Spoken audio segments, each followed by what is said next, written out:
नमस्कार विद्यार्थी मित्रांनो, मी परशुराम शिंदे आपल्या सर्वांचं महाराष्ट्र प्रबोधिनी अकॅडमीच्या युट्यूब चॅनलवर सहर्ष स्वागत करतो. ज्या असणाऱ्या पोस्टची वाट आपण बघच्या असणाऱ्या बऱ्याच कालखंडापासून बघतोय, ती असणारी ऍड आता एमपीएससीनं क्लिअर केलेली आहे. आणि त्या ऍडचा रेफरन्स पाहिला तर कंबाईन ग्रुप सी च्या अनुषंगाने 2026च्या दृष्टिकोनातून ही असणारी ऍड डिक्लेअर झालेली आहे. एकूण जागा 2619 जागा आहेत. आणि ते आमचे आरटीओचे असणारे साहेब लोक मागच्या वर्षभरापासून वाट पाहतायत.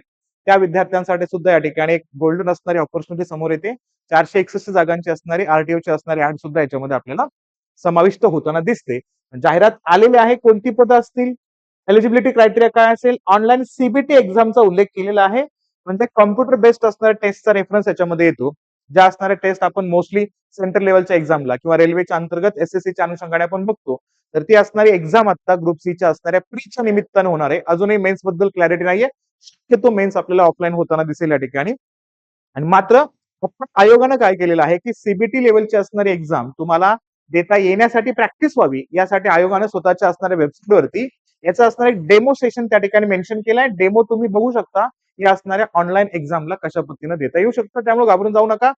खूप काही वेगळं नाहीये. बरेच असणारे एक्झाम या पद्धतीने होतात. फक्त आपल्याला मॅच करायचं आहे या असणाऱ्या टेस्टला. त्यामुळे आपला असणारा जो काही मॉक टेस्टचा रेफरन्स असेल तो तुमचा कॉम्प्युटर बेस्ड असणं गरजेचं आहे. हा एक ऑप्शन त्याच्यामध्ये मेन्शन केला जातोय. नसला तरी सुद्धा खूप काही घाबरून जाण्याचा प्रश्न त्या ठिकाणी येत नाहीये. इझिली आपण या असणाऱ्या परीक्षांना सामोरं जाऊ शकतो. कारण वेळ तुमचा पेनच्या माध्यमातून गोल करण्यासाठी जो जात होता का तो कदाचित वाचेल. 1-2 सेकंदाचा असणारा फरक प्रत्येक क्वेश्चन मध्ये पडला तर त्याचा असणारा एक इम्पॅक्ट वेगळ्या पद्धतीने दिसू शकतो. 1-2-2.5 मिनिटाचा असणारा वेळ तुम्हाला एक्स्ट्रा त्याच्यामध्ये मिळू शकतो. फक्त मॅथ्स आणि रिझनिंग त्या अनुषंगाने तुम्हाला सॉल्व्ह करून तिथं पेजेस वरती आणि मग तिथे क्लिक करणं अपेक्षित असणार आहे. एवढाच असणारा रेफरन्स याच्यामध्ये आपल्याला वेगळं दिसणार आहे. चला मग या असणाऱ्या ऍड बद्दल या नोटिफिकेशन बद्दल आपण क्लॅरिटी या ठिकाणी देऊया. आयोग काय करतोय आता नोटिफिकेशन देतोय आजच्याच दिवशी या ठिकाणी आणि एक्झामची असणारी डेट इथं मेन्शन केली जाते 27 सप्टेंबर 2026 पासून या असणाऱ्या एक्झाम बद्दल तो बोलतोय असा उल्लेख येतोय. मग याच्यामध्ये बघितलं उद्योग निरीक्षकाच्या असणाऱ्या 9 पदं असतील, तांत्रिक सहाय्यक 3 पदं, कर सहायकाचा उल्लेख केला तर इथं 282 पदांचा उल्लेख, सहाय्यक मोटर वाहन निरीक्षक एमव्हीआयचा उल्लेख केला तर 461 आणि मंत्रालय कार्यालयीन लिपिकाचा उल्लेख केला तर 1864 पदं असा उल्लेख केला तर या ठिकाणी टोटल किती आहे तर 2619 पदांची असणारी ऍड आपल्याला या ठिकाणी दिसते. मग काय आहे ते सविस्तर आपण याच्यामध्ये डिस्कस करूया. उल्लेख काय आहे याच्यामध्ये तर 2026 मधली असणारी 17व्या क्रमांकाची असणारी जाहिरात असेल. याच्या अंतर्गत पाहिलं गट क सेवा संयुक्त पूर्व परीक्षा असा उल्लेख या ठिकाणी केलाय. 2619 पदांचा असणारा समावेश याच्यामध्ये अंतर्गत करण्यात आलेला आहे. आणि हे असणाऱ्या संयुक्त पूर्व परीक्षा दिनांक 27 सप्टेंबर 2026 पासून महाराष्ट्रातील विविध केंद्रावर ऑनलाईन संगणक प्रणालीवर आधारित पद्धतीने घेण्यात येणार आहे. परीक्षांचं सविस्तर वेळापत्रक स्वतंत्रपणे प्रसिद्ध करण्यात येईल. कारण ऑनलाईन घ्यायचं असेल सेंटर अवेलेबल होतात का विद्यार्थ्यांच्या संख्येचा विचार करून मग त्याच्या अनुषंगाने डेज कॅरी केले जाणार आहेत. त्यामुळे प्रश्नांची संख्या वाढेल. प्रश्नांमध्ये व्हरायटी त्या ठिकाणी आपल्याला कंटिन्युअसली दिसेल. इथं ज्या पद्धतीनं कंबाईन ग्रुप बी आणि ग्रुप सीचा असणारा पेपरचा स्ट्रक्चर होता त्याच पद्धतीनं क्वेश्चनचे असणारे नंबर सब्जेक्ट वाईज त्या ठिकाणी कॉन्स्टंट राहतात का हे पण बघण्याचा असणारा विषय त्या ठिकाणी राहू शकतो. उद्योग निरीक्षक पदाचा उल्लेख केला तर उद्योग ऊर्जा व कामगार विभागाअंतर्गतची पदं आहेत एकूण 9.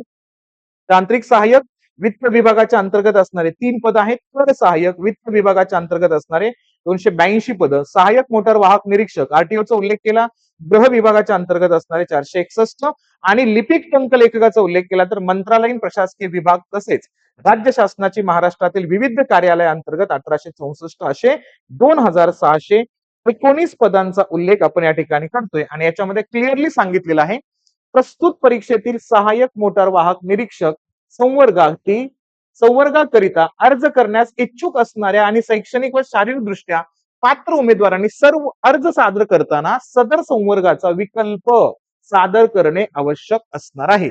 म्हणजे या ठिकाणी क्लॅरिटी लक्षात घ्यायची शैक्षणिक आणि शारीरिक दृष्ट्या पात्रतेचा विचार करूनच तुम्हाला त्या असणाऱ्या पदासाठी अपील करायचं आहे हा उल्लेख याच्यामध्ये येतो. अर्ज सादर होणार आहेत कधीपासून तर 27 जून पासून हे फॉर्म भरू शकता तुम्ही. या ठिकाणी उल्लेख केला तर दुपारी 2 वाजल्यापासून 17 जुलै पर्यंत फॉर्म भरू शकता तुम्ही हे रात्री 11 वाजून 59 मिनिटापर्यंत.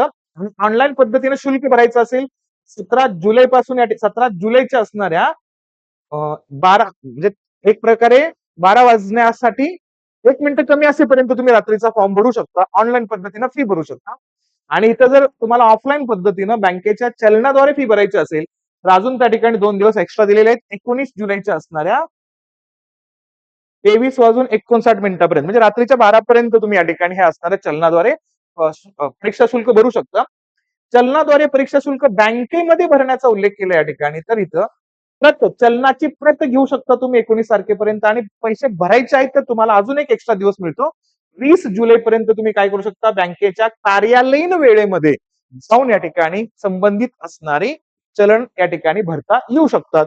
हा असणारा रेफरन्स या ठिकाणी असणार आहे. प्लस याच्यामध्ये क्लॅरिटी काय दिलेली आहे या ठिकाणी, की इथं जे काही असणारे संवर्ग असतील ते जाहिरातीच्या दिनांकापर्यंत प्राप्त झालेली प्रस्तुत जाहिरातीमध्ये नमूद केले आहेत. जाहिरातीमध्ये नमूद संवर्गातील असणाऱ्या पदाव्यतिरिक्त प्रस्तुत परीक्षेमधून भरण्यात येणाऱ्या उर्वरित संवर्गातील पदांचा नंतरच्या टप्प्यावर समावेश होण्याची शक्यता आहे. म्हणजे ग्रुप सी च्या अंतर्गत जी पदं येतात त्या पदांमध्ये आत्ता जर संख्या नसेल तर नंतर वाढ होऊ शकतात. त्यामुळे आयोगानं क्लिअर केलेलं आहे की तुम्ही आत्ताच फॉर्म भरून ठेवा, नंतर ह्या पदांची असणारी संख्या वाढू शकते. हा एक रेफरन्स याच्यामध्ये आपल्याला दिसतोय. आणि त्याच निमित्तानं आपण काय करतो या ठिकाणी, तर जे विद्यार्थी तयारी करतायत या असणाऱ्या सप्टेंबर पर्यंतच्या कालावधीमध्ये आपल्याला प्रॉपर वेनं गायडन्स पाहिजे असेल तर आपण या ठिकाणी विजयी बहु बॅच घेऊन येतोय महाराष्ट्र प्रबोधिनी विद्यापीठाच्या निमित्तानं. आणि या अंतर्गत आपण प्री मेन्स या दोघांचाही असणारा आढावा घेऊन येतो या ठिकाणी. नॉमिनल फीज मध्ये आपण ऑनलाईन प्लस ऑफलाईनची असणारी बॅच आपली बारामतीमध्ये असेल. या असणाऱ्या बॅचच्या निमित्तानं आपण हा विजयी बॅच या ठिकाणी रन करतोय. तुम्हाला योग्य पद्धतीने असणारं मार्गदर्शन या ठिकाणी मिळेल. आणि या मार्गदर्शनाचा रेफरन्स बघत असताना काय लक्षात घ्यायचं या ठिकाणी, महाराष्ट्रातून पीएसआयच्या पदावरती नंबर 1 वरती रँक आलेल्या विद्यार्थ्याचा संदर्भ याच्यामध्ये आपण मेन्शन करतोय. आणि याच्यामध्ये विशाल वाघ सर या ठिकाणी गायडन्स करतील तुम्हाला. सोबतच आपले असणारे एमपीएससीचे माजी सदस्य यांचंही असणार गायडन्स तुम्हाला वेळोवेळी मिळेल. मेंटरशिपच्या अनुषंगाने असणारे गायडन्स तुम्हाला मिळत राहणार आहे. तर याचा फायदा तुम्ही या ठिकाणी करू शकता. कंबाईन ग्रुप बी ग्रुप सी च्या अनुषंगाने इंटिग्रेटेड बॅच असणार आहे, ऑनलाईन प्लस ऑफलाईन सिच्युएशन मध्ये असेल. ही बॅच तुमची स्टार्ट होणार आहे ती 27 जून पासून 26 जूनला. तुम्हाला काय करता येईल या ठिकाणी, तर तुम्हाला या असणाऱ्या बॅचचा फायदा घेऊ शकता. तुम्ही 100 विद्यार्थ्यांना इथं नॉमिनल फीज मध्ये हे ऍडमिशन सुद्धा करता येऊ शकणार आहे. प्लस फक्त प्रीच्या अनुषंगाने बॅच हवी असेल तर तुम्हाला त्या सुद्धा अवेलेबल आहे ऑनलाईन प्लस ऑफलाईन मोड होती. आणि ऑनलाईनचा उल्लेख केला तर 5999 प्लस जीएसटीच्या अंतर्गत तुम्हाला हे असणारे फॉर्म हे असणाऱ्या बॅचची फीस तुम्हाला या ठिकाणी फिल करता येऊ शकते. आणि तुम्ही ही बॅच जॉईन करू शकता. महाराष्ट्रातल्या असणाऱ्या महत्वपूर्ण फॅकल्टींच्या माध्यमातून तुम्हाला ही बॅच या ठिकाणी कंप्लीट करता येते आणि तुमचा असणारा अभ्यास प्रॉपर वेने तुम्हाला रन करता येऊ शकतो. आता इथे काय मेन्शन केलंय बघा, ऍड देत असताना मेन्शन केलंय, जाहिरात प्रसिद्ध झाल्यानंतर तसेच पूर्व परीक्षेचा निकाल अंतिम करेपर्यंत नव्याने प्राप्त होणाऱ्या मागणी पत्रामध्ये जाहिरातीत नमूद नसलेल्या संवर्गासाठी सामाजिक आणि समांतर आरक्षणाकरिता पदे उपलब्ध होण्याची आणि विद्यमान संवर्गातील पदसंख्येमध्ये बदल किंवा वाढ होण्याची शक्यता विचारात घेऊन उमेदवारांनी पूर्व परीक्षेकरता अर्ज सादर करणे आवश्यक असणार आहे. सोबतच काय, पूर्व परीक्षेचा निकाल अंतिम करेपर्यंत कालावधीपर्यंत शासनाकडून सुधारित अतिरिक्त स्वतंत्र मागणी पत्राद्वारे प्राप्त होणारे सर्व संवर्गातील पदे पूर्व परीक्षेच्या निकालासाठी विचारात घेण्यात येणार आहेत. पूर्व परीक्षेचा निकालाचा उल्लेख हा आज होणाऱ्या पदांच्या दृष्टिकोनातून सुद्धा चेंज होऊ शकतो असा उल्लेख या ठिकाणी मेन्शन केलेला आहे. इथं लक्षात घ्यायचं, पूर्व परीक्षेची जाहिरात प्रसिद्ध झाल्यानंतर शासनाकडून सुधारित अतिरिक्त स्वतंत्र मागणी पत्र प्राप्त संवर्गातील पदांचा समावेश पूर्व परीक्षेच्या निकालापूर्वी शुद्ध पत्रकाद्वारे करण्यात येईल. यास्तव पूर्व परीक्षेच्या जाहिरातीमध्ये पद आरक्षित नसल्यामुळे, पदसंख्या कमी असल्यामुळे अथवा संवर्गाचा समावेश नसल्यामुळे पूर्व परीक्षेसाठी अर्ज सादर केला नसल्याची व त्यामुळे निवडीची संधी वाया गेल्याबाबतची कोणतीही तक्रार नंतर कोणत्याही टप्प्यावर विचारात घेतली जाणार नाही. म्हणजे क्लिअर केलेलं आहे की तुम्ही प्रीच्या अगोदर कोणत्याही पद्धतीची मागणी एक्स्ट्रा आली, मागणीपत्र आलं तर त्या अनुषंगाने जागा ऍड होतील. त्यामुळे तुम्ही नंतर असं म्हणू नका की या जागा नव्हत्या म्हणून आम्ही फॉर्म भरला नाही, आमच्या असणारी संधी वाया गेली. तुम्हाला इथे क्लिअर सांगितलेलं आहे की तुम्ही याच्यासाठी फॉर्म अगोदरच फिल करून ठेवण्याचा प्रयत्न करा. या पद्धतीचा असणारा रेफरन्स या ठिकाणी मेन्शन केला. प्लस जर बघितलं आपण या ठिकाणी तर इकॉनॉमिकल वीकर सेक्शनचा उल्लेख येतोय, आर्थिकदृष्ट्या दुर्बल घटकांचा उल्लेख केला तर इथं काय सांगण्यात आलेलं आहे, की इथं सांगण्यात आलेलं आहे की 12 फेब्रुवारी 2019 व दिनांक 31 मे 2021 आणि तदनंतर शासनाने वेगवेगळे असणारे आदेश दिलेले आहेत. आणि त्यानुसार हे इकॉनॉमिकल वीकर सेक्शन ईडब्ल्यूएस चा उल्लेख केला, दावा केलेल्या उमेदवारांकडे 2026-27 या आर्थिक वर्षाचं व सदर संयुक्त पूर्व परीक्षेच्या दिनांक पूर्वीचं म्हणजे 27 पूर्वीचं ईडब्ल्यूएसचं असणारं प्रमाणपत्र असणं आवश्यक असणार आहे. 26-27 या वर्षासाठीच असणार तुमचं ईडब्ल्यूएसचं असणार सर्टिफिकेट असलं पाहिजे. ते पण कोणत्या दिवसाच्या अगोदरचं, तर पेपरच्या पूर्व परीक्षेच्या अगोदरचा 27 च्या अगोदरचा असणारा हा तुम्हाला सर्टिफिकेट असणं आवश्यक असणार आहे. त्यासोबतच उल्लेख केला जातो तो म्हणजे इथे या ठिकाणी इतर मागास बहुजन कल्याण विभागाचा उल्लेख केला.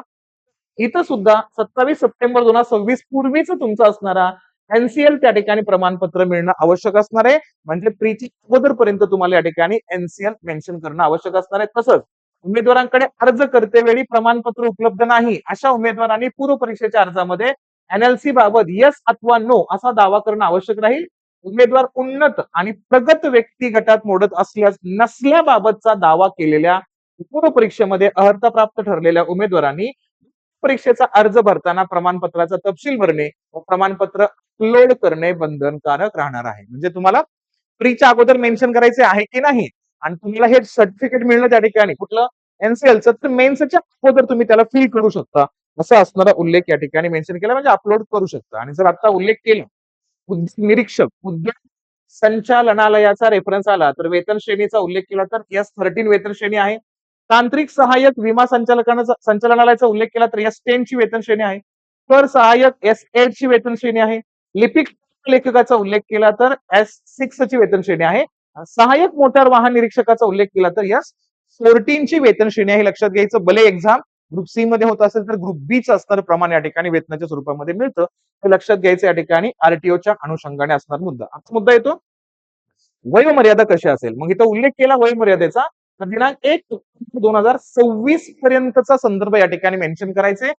काय पाहिजे या ठिकाणी उद्योग निरीक्षक आणि उद्योग संचालनालयाचा उल्लेख केला या ठिकाणी तर मिनिमम एज आहे किती तर 19 एजचा उल्लेख या ठिकाणी येतो. तांत्रिक सहाय्यक विमा संचालनालयाचा उल्लेख केला तर 19 एज आहे मिनिमम. कर सहाय्यक 18 एज आहे मिनिमम. लिपिक संकलित 19 आहे. सहाय्यक मोटार वाहक निरीक्षक 19 आहे. आणि कमाल वयोमर्यादेचा उल्लेख केला तर उद्योग निरीक्षक उद्योग संचालनालयाचा उल्लेख केला अमागास प्रवर्गासाठी 38 आणि मागासवर्गीय अनाथ आणि सोबतच उल्लेख केला या ठिकाणी प्रावीण्यपात्र खेळाडू असतील तर त्यांच्यासाठीच असणारं एज क्रायटेरिया या ठिकाणी 43 आहे. आणि प्लस इथं माजी सैनिक आणीबाणी व अल्पसेवा राजदिष्टी अधिकाऱ्यांचा उल्लेख केला तर तिथं +3 असणारा कालखंड या ठिकाणी येतो. 38 वर्ष अधिक सेवा कालावधी आणि अधिक 3 वर्षाचा असणारा एक्स्ट्रा या ठिकाणी आपल्याला एज रिलॅक्सेशन या ठिकाणी मिळतं. तो संदर्भ या ठिकाणी प्रत्येक पोस्टच्या अनुषंगाने आहे. तो एकदा लक्षात घेणं गरजेचं असणार आहे. सोबतच शैक्षणिक अर्हतेचा उल्लेख केला तर उद्योग निरीक्षक गट क संवर्गाकरिता शैक्षणिक अर्हता कशी असेल. इथं बघा सांविधिक विद्यापीठाची अभियांत्रिकीमधील स्थापत्य अभियांत्रिकी तसेच साबत्य अभियांत्रिकीमधील विषयांच्या गटांशी संलग्न असलेल्या वास्तुविद्या नगर रचना इत्यादी विषयांव्यतिरिक्त किंवा तंत्रज्ञानामधील किमान पदविका किंवा विज्ञान शाखेतील सांविधिक विद्यापीठाची पदवी असणं गरजेचं असेल. सोबत सहाय्यक मोटार वाहक निरीक्षक संवर्गाकरिता अर्हता कशा असणार या ठिकाणी महाराष्ट्र राज्य माध्यमिक व उच्च माध्यमिक शिक्षण मंडळाची माध्यमिक शालांत प्रमाणपत्र परीक्षा एसएससी किंवा महाराष्ट्र शासनाचे एसएससीच्या समतुल्य म्हणून घोषित केलेली अर्हता कंप्लीट असली पाहिजे. माध्यमिक शालांत परीक्षा प्रमाणपत्र परीक्षा उत्तीर्ण झाल्यानंतर स्वयंचलित अभियांत्रिकी ऑटोमोबाईल इंजिनिअरिंग वा यंत्र अभियांत्रिकी मेकॅनिकल इंजिनिअरिंग या विषयातील किमान 3 वर्षाची पदविका वा केंद्र व राज्य शासनाने त्या समकक्ष म्हणून घोषित केलेली अर्हता असली पाहिजे. ऑटोमोबाईल इंजिनिअरिंग व यंत्र अभियांत्रिकी मेकॅनिकल इंजिनिअरिंग विषयातील मान्यता प्राप्त विद्यापीठाची पदवी किंवा त्यापेक्षा अतिउच्च अर्हता धारण केलेले वा केंद्र व राज्य शासनाने त्या समकक्ष म्हणून घोषित केलेल्या अर्हता धारण केलेले उमेदवार देखील याच्यामध्ये पात्र असणार आहेत. हे तर लक्षात घ्यायचंय. त्यासोबत जर बघितलं आपण या ठिकाणी तर अर्हता समतुल्य शैक्षणिक अर्हता म्हणून स्वीकार्य आहेत. कोणकोणत्या असतील डिप्लोमा इन प्रोडक्शन टेक्नॉलॉजीचा रेफरन्स याच्यामध्ये असेल. Diploma in production engineering, diploma in machine tools maintenance, diploma in fabrication technology, diploma in fabrication and erection इंजिनियरचा उल्लेख येतो या ठिकाणी. Diploma in plant engineering, diploma in metallurgy, bachelor degree in mechanical engineering, bachelor degree in automobile engineering, bachelor degree in production engineering, bachelor degree in industrial engineering या असणाऱ्या शिक्षण क्रमाच्या संदर्भामध्ये ज्या ज्या विद्यार्थ्यांनी कम्प्लिशन केलेले त्यांना हा फॉर्म भरता येणार आहे. सोबत पाहिलं सहाय्यक मोटार वाहन निरीक्षक संवर्गाकरता वैध अनुज्ञप्ती लायसन्सचा उल्लेख केला तर काय असेल आरटीओच्या अनुषंगाने पाहिलं मुक्त परीक्षेकरता अर्ज सादर करण्याच्या अंतिम दिनांकास म्हणजे मेन्सच्या असणाऱ्या अर्जाच्या अगोदर वैध असणारी गिअर्स असलेली मोटारसायकल हलके मोटार वाहन आणि परिवहन वाहन म्हणजे जड माल वाहू वाहन आणि जड प्रवासी वाहन या संवर्गासाठी सक्षम प्राधिकाऱ्याने दिलेला लायसन तुमच्याकडे आवश्यक असेल. अर्ज सादर करण्याच्या अंतिम दिनांकास वर नमूद केल्याप्रमाणे जड माल वाहतूक वाहन जड प्रवासी वाहतूक वाहन यापैकी एखाद्या किंवा दोन्ही वाहने चालवण्याचं लायसन नसेल तर अशा उमेदवारास अशी अनुज्ञप्ती नियुक्ती नंतरच्या 2 वर्षांच्या परिवीक्षा कालावधीमध्ये प्राप्त करणे बंधनकारक असेल. हेवीचं लायसन तुम्हाला सिलेक्शन नंतरच्या असणाऱ्या 2 वर्षाच्या कालखंडामध्ये तुम्ही देऊ शकता. हे इथं लक्षात घेणं आवश्यक असणार आहे. ठीक आहे. बाकीचं असणार तो इथं बघितलं शारीरिक अर्हतेचा उल्लेख केला पुरुष उमेदवारासाठी 163 सेंटीमीटरचा उल्लेख असेल कमीत कमी अनुमानी पायानं. तर इथं किती 79 सेंटीमीटर प्रसरणाशिवाय आणि प्रसरणासहित 5 सेंटीमीटर एक्स्ट्रा असली पाहिजे. महिला उमेदवाराचा उल्लेख केला तर उंची 155 सेंटीमीटर आहे इथं आणि वजन किती असेल 45 किलोग्राम असेल कमीत कमी. आणि बाकीचा उल्लेख केला तर रंगांध नसून दृष्टी चष्मासह किंवा चष्म्याशिवाय चांगली असणं आवश्यक असणार आहे. आणि सोबतच परीक्षाचा फॉर्मॅट काय ती महत्वाचा मुद्दा विद्यार्थ्यांना सगळ्यात जास्त जो प्रश्न उपस्थित होतो तो याच्यामध्ये ऑनलाईन एक्झाम आहे तर कशा पद्धतीचा रेफरन्स असेल उद्योग निरीक्षक तांत्रिक सहाय्यक विमा संचालनालय कर सहाय्यक लिपिक संकलेखक या सगळ्यांसाठी असेल संयुक्त पूर्व परीक्षा प्लस याच्यामध्ये सहाय्यक मोटर वाहक निरीक्षक सुद्धा असणार आहे. प्री साठीचे असणारे क्वेश्चन 100 गुण सुद्धा 100.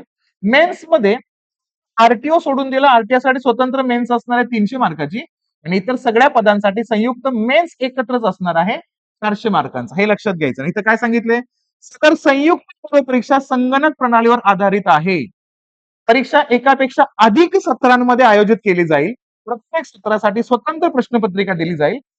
सत्रामधील प्रश्नपत्रिकांचा स्वरूप व काठिण्यता स्तर विचारात घेऊन परीक्षा अंती गुणांचं समानीकरण नॉर्मलायझेशन केलं जाणार आहे.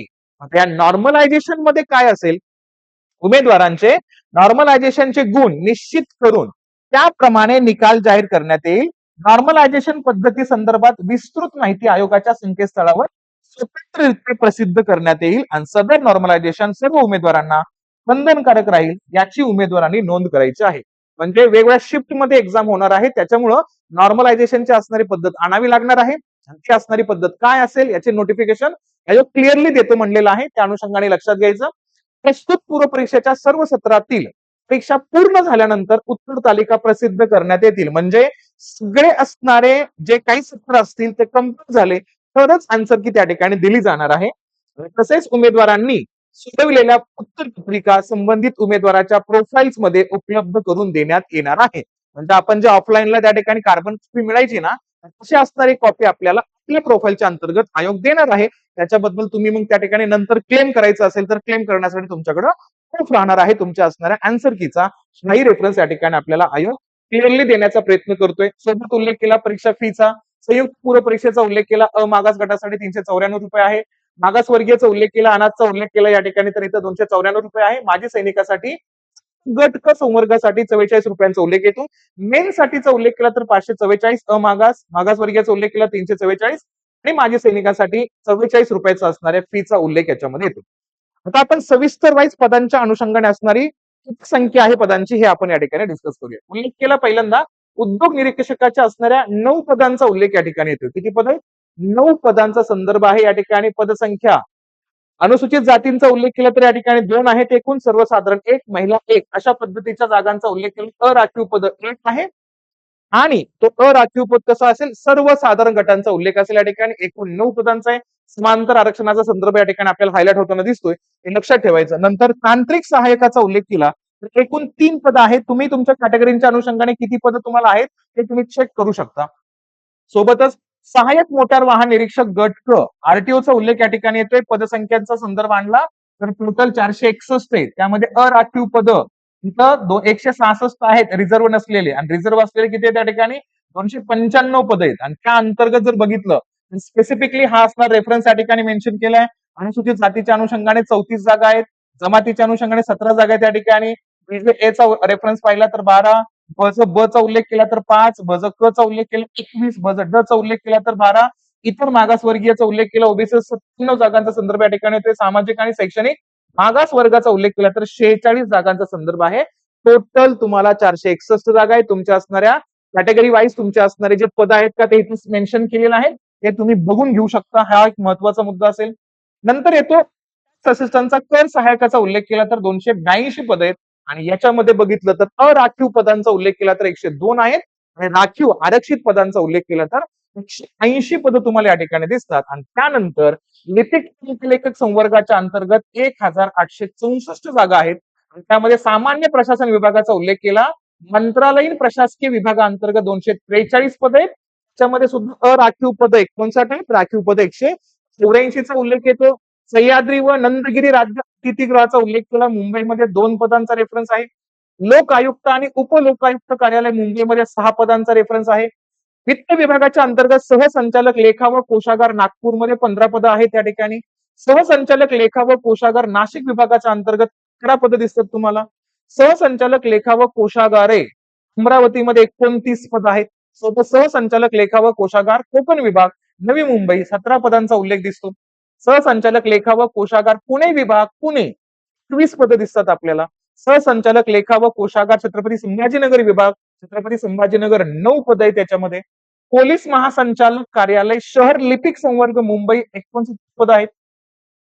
सरकारी वकिलांचं कार्यालय अपील शाखा रेल सेट मान्य उच्च न्यायालय मुंबईमध्ये 27 पद आहेत. वित्त सादरकर्ता अधिकारी यांचं कार्यालय महाराष्ट्र प्रशासकीय न्यायाधिकरण मुंबईचा उल्लेख केला जातो. या ठिकाणी मॅटचा उल्लेख येतोय. 4 पद आहेत मॅटमध्ये. विधी व न्याय विभाग शाखा छत्रपती संभाजीनगर सरकारी वकिलांचं कार्यालय मान्य उच्च न्यायालय मुंबई खंडपीठ कुठलं औरंगाबाद म्हणजे छत्रपती संभाजीनगर. मुख्य सादरकर्ता अधिकारी माननीय महाराष्ट्र प्रशासकीय न्यायाधिकरण परत येतो मॅटचा रेफरन्स मुंबई खंडपीठ कोण औरंगाबाद. एकूण 33 पदांचा उल्लेख याच्यामध्ये येतो. जिल्हाधिकारी कार्यालय मुंबई उपनगर मुंबई 74 पद आहेत. जिल्हाधिकारी कार्यालय रायगड 23 पदांचा उल्लेख याच्यामध्ये येतोय.